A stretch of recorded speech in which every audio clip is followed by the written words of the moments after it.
পাখির চোখ 2026-এর বিধানসভা নির্বাচনকে লক্ষ্য স্থির করেই এগোচ্ছে দুই দল, তৃণমূল কংগ্রেস ও বিজেপি। বিহারের এসআইআর কে হাতিয়ার করে ইতিমধ্যেই পথে নেমেছে তৃণমূল কংগ্রেস।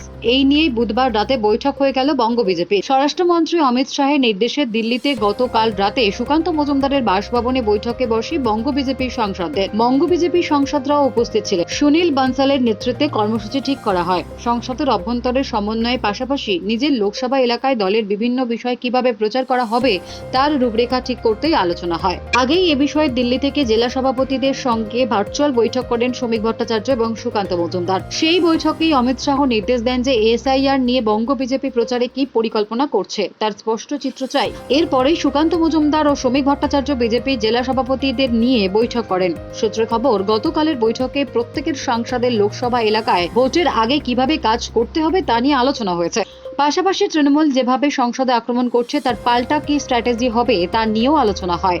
একই সঙ্গে বিরোধী দলনেতা শুভেন্দু অধিকারীর উপর হামলার ঘটনা সহ বাংলার ইস্যু সংসদে তোলার ক্ষেত্রে বঙ্গ বিজেপি সংসদের পরিকল্পনা নিয়েও আলোচনা হয়েছে বৈঠকে। Bureau report, D Bangla news.